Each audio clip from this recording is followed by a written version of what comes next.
Most people think silver is weak because it never really breaks out. Would you believe me if I told you that was by design? What if keeping silver under $50 is more important to them than stopping gold reaching $5,000? The truth is, silver isn't weak. It's been bullied. They pushed it down, they've held it down. We've all known this for years, but bullying and suppression can only go on for so long. They know they can't hold a beach ball underwater forever. And by the way, who's they? We always throw out the word they. They are the banks, the government, and the financial system gatekeepers. That's who. And today, I'm going to break down the 5 reasons why they need to keep silver under $50 and why they'll fight like hell to stop it from breaking through. But before we do that, I need to say, what is good, Stackers University? It's so wonderful to have you here with me today. You know I have the heat for you, so go ahead and hit that like button for you in anticipation of the value I'm going to bring. Now let's start. Reason number 1. They need to protect the dollar's illusion of strength and the US economy illusion of strength. The fate of the dollar is sealed, which means it's simply a matter of time. If the death of the dollar is inevitable, that means we have to look for signs of system failure to determine where we are in the process. We all know what gold has done, but it's kind of halfway expected. But silver moves differently and reflects a different truth about the economy and especially the dollar. The government likes the idea of a weaker dollar. At the same time, they don't really like what happens as a result of a weaker dollar.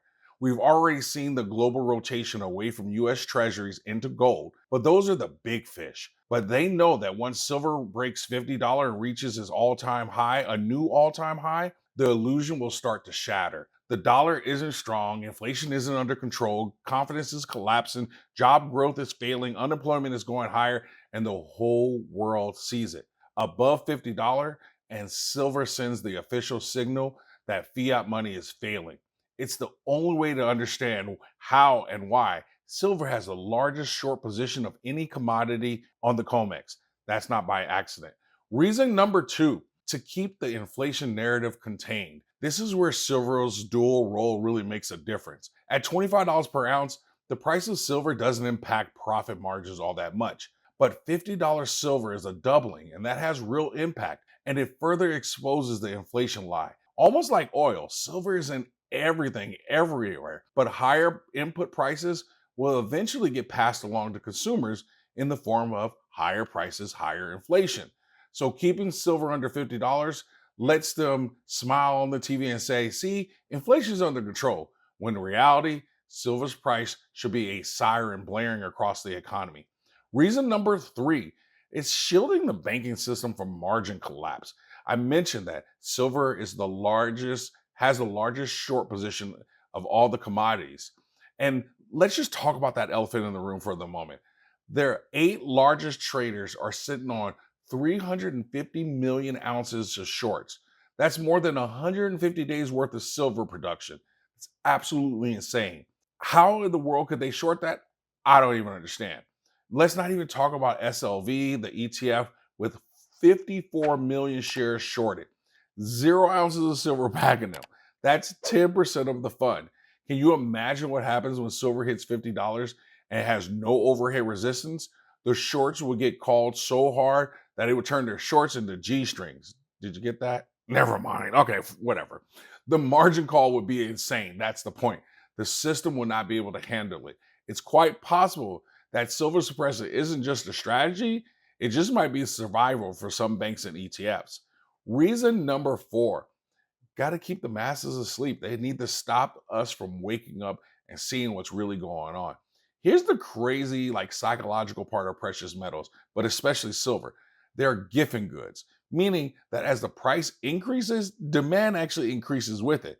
Think about it. Nobody but us crazies were buying silver in the $20 range.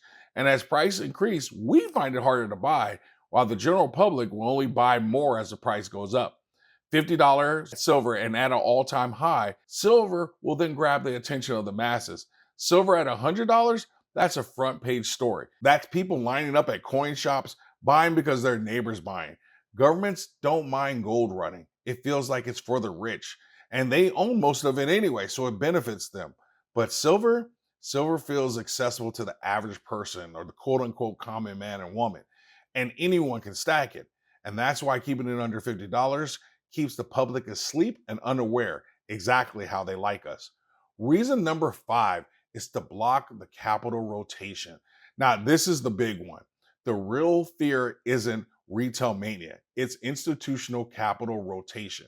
Right now, big money is stuck in overpriced tech stocks, stretched PEs, the Magnificent Seven, and all that nonsense. And if silver breaks $50, institutions will be forced to look at the metals and start to rotate. And when they rotate, that sends metals much higher, and especially silver. And silver may be into the $100 range. And once silver hits $100, that public frenzy will really kick in. Not to mention, we've already seen sovereign buying. Russia, Saudi Arabia getting into the ETF, Vietnam, El Salvador even purchased some gold recently. When capital starts rotating, the gold and silver markets just aren't large enough to absorb those kind of inflows, which will absolutely make the prices spike. So, in closing, there are 5 reasons why they need to keep silver under $50, and they're going to fight like hell to keep it there. 1, protect the dollar illusion. 2, to contain the inflation narrative. 3, because it shields the banking system. 4, it stops the masses from waking up and rotating. Number 5, rotating into the big money. The suppression of silver isn't proof of weakness, it's proof of strength. It's proof of the importance of silver. It's proof that silver matters more than they will ever admit. And when that dam finally breaks, it won't just be a price move, it will be a generational reset if you're ready for it. In the comment section, why do you think they want to keep silver price down? What's going to be your next purchase, gold or silver? Or simply put an A plus in the comments if you received any value, want to see an end to the silver price suppression, or if you just want everyone to know that you always stack smarter and never stop learning.